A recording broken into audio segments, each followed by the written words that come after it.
Bismillahirrahmanirrahim.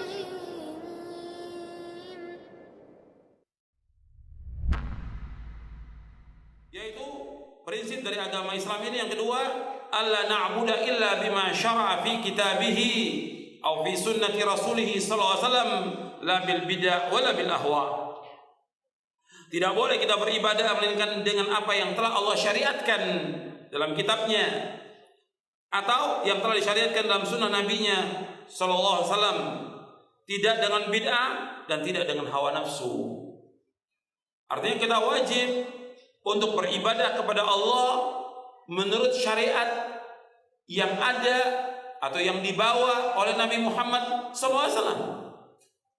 Kita wajib beribadah menurut syariat yang dibawa oleh Nabi Muhammad SAW, bukan syariat yang lainnya, bukan syariat nabi-nabi yang lain, tidak, syariat yang dibawa oleh Nabi Muhammad SAW. Tidak boleh kita melakukan perbuatan bid'ah dan tidak boleh kita mengikuti hawa nafsu. Wajiban kita untuk ittiba. Kalau kita sudah mengatakan wa asyhadu anna Muhammadar Rasulullah, bahwasanya Muhammad utusan Allah, kita wajib untuk ittiba kepada Rasulullah SAW.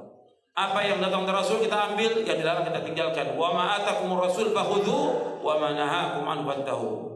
Wattaqullaha innallaha syadidul iqab. Apa saja yang datang kepada kamu dari Rasul kamu ambil, yang dilarang kamu tinggalkan. Bertakwalah kepada Allah karena Allah itu sangat keras siksanya. Dalam surah Al-Hasyr ayat 7. Allah juga berfirman dalam surah Ali Imran ayat 31, "Qul in kuntum tuhibbunallaha fattabi'uni yuhibbukumullah wa yaghfir lakum dzunubakum wallahu ghafurur rahim." Katakanlah, seandainya kamu cinta kepada Allah, ikuti aku. Insyaallah akan cinta kepada kalian. Allah akan mengampuni dosa kalian. Allah itu Maha Pengampun dan Allah itu Maha Penyayang. Ini dua prinsip yang harus kita perhatikan, dan kita wajib menjauhkan semua bid'ah. Karena yang menyuruh untuk menjauhkan semua bid'ah adalah Rasulullah sallallahu alaihi wasallam. Wa iyyakum wa muhdatsatil umur fa inna kulla muhdatsatin bid'ah wa kulla bid'atin dhalalah. Jauhkan dari kalian dari setiap perkara-perkara yang baru, karena setiap yang baru adalah sesat. Setiap yang baru adalah bid'ah dan setiap bid'ah adalah sesat. Hadis ini sahih, diriwayatkan oleh Imam Ahmad, Abu Dawud, Tirmidzi, Ibnu Majah dan yang lainnya. Ya, Nabi SAW menyuruh kita untuk menjauhkan semua perkara yang baru dalam agama ini, karena setiap yang baru adalah bid'ah, setiap bid'ah sesat. Yang mengatakan pertama kali bahwa setiap bid'ah itu sesat adalah Rasulullah SAW. Dalam Islam tidak ada istilah bid'ah hasanah, tidak ada dalam Islam.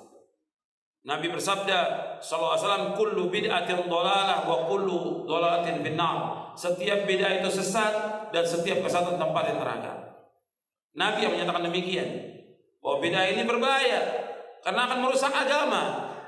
Karena dengan dia berbuat bid'ah itu seolah-olah dia menyangka bahwa agama Islam ini belum sempurna. Yang kedua, dia seolah-olah mengatakan bahwa Nabi belum menyampaikan ibadah-ibadah yang mereka lakukan sekarang ini, sehingga mereka lakukan padahal Islam sudah sempurna. Ini menganggap apa? Menuduh Nabi apa kalau begini? Khianat. Menuduh Nabi mereka khianat. Maka nggak boleh orang mengadakan satu yang baru agama ini, karena sudah sempurna agama Islam.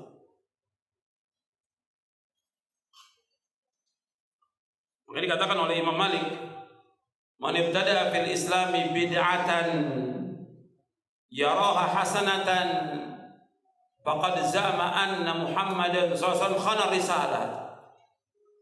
Fa inna Allah yaqul al-yawma akmaltu lakum dinakum wa atmamtu 'alaikum ni'mati wa raditu lakum al-islam dinan. Fama lam yakun yawma idzin dina falaysa al-yawma dinan.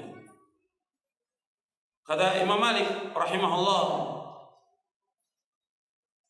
barang siapa mengadakan satu bid'ah dalam agama Islam ini, yang dia menyangka bid'ah itu baik, hasanah, bid'ah hasanah, maka sungguh dia telah menuduh Nabi Muhammad SAW telah khianat kepada risalah. Dia menuduh Nabi Muhammad khianat pada Islam. Karena apa? Karena Allah berfirman dalam surah Al-Maidah ayat 3, pada hari ini al-yauma akmaltu lakum, pada hari ini aku telah sempurnakan bagimu agamamu, aku telah cukupkan nikmatku atasmu, aku ridho Islam menjadi agama bagimu. Famalam yakun yauma idzin dina fala yakunu al-yauma dina. Apa yang tidak menjadi agama pada zaman Nabi sekarang juga enggak jadi agama. Artinya kalau di zaman Nabi enggak dilaksanakan ibadah itu, maka sekarang itu enggak boleh kita laksanakan. Karena Islam sudah sempurna. Makanya nggak boleh orang mengadakan sesuatu yang baru dalam agama ini. Dan kalau kita lihat, banyak sekali orang berbuat bid'ah dari umat Islam. Ribuan bid'ah yang mereka lakukan. Padahal bid'ah ini dicintai oleh siapa?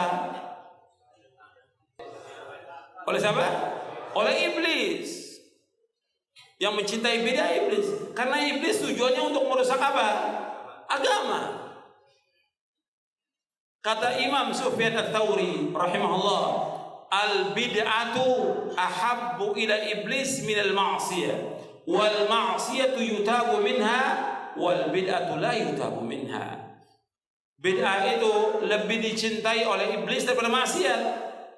Kalau maksiat orangnya diingatkan akan taubat, tapi orang berbuat bid'ah nggak mau taubat. Dia mesti berhujjah dengan dalil-dalil yang sangat lemah, lebih lemah dari sarang laba-laba. Jadi selalu mereka berbuat beda, alasannya ya kan baik, ini kan bagus, ini kan syiar. Apa salahnya kita katakan begini? Apa salahnya? Bayangkan ini agama Islam yang Allah turunkan kepada Nabi Muhammad SAW, yang dibawa oleh Nabi, dan Nabi ingatkan terus tentang bahaya bid'ah. Kok dijawab oleh apa salahnya? Ini kan syiar. Bukankah ini baik?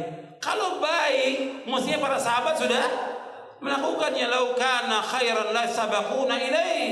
Kalau seandainya itu baik, para sahabat sudah melakukan perbuatan itu. Tapi dilakukan oleh kaum muslimin. Bid'ah ini semakin hari semakin banyak bertambah. Padahal mereka melakukan amalan bid'ah yang mereka lakukan diterima atau tidak? Tidak. Nabi bersabda SAW, untuk melihat di halaman 22, man ahdatsa fi amrina hadza ma laysa minhu fa huwa rad.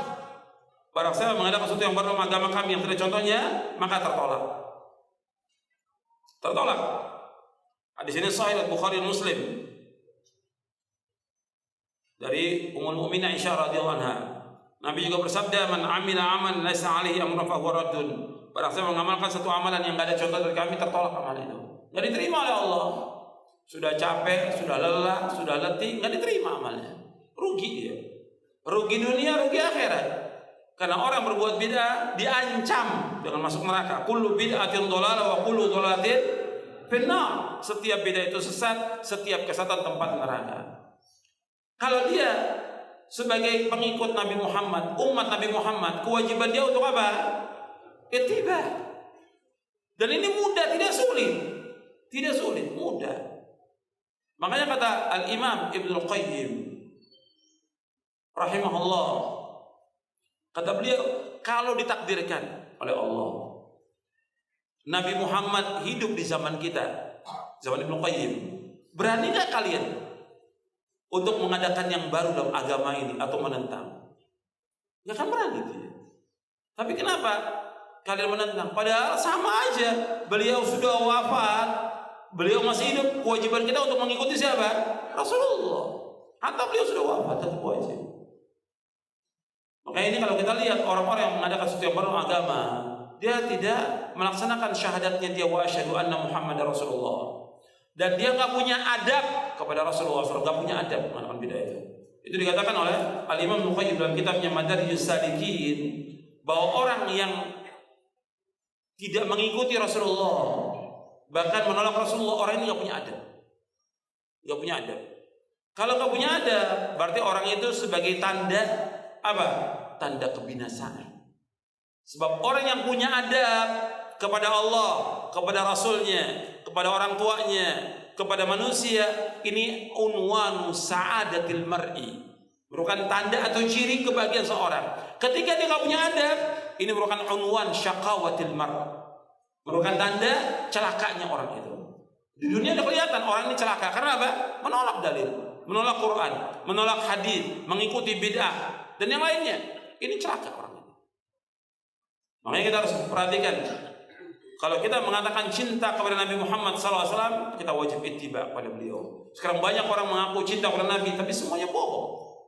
Tidak sesuai dengan apa yang dikehendaki dan diinginkan oleh Nabi Muhammad SAW.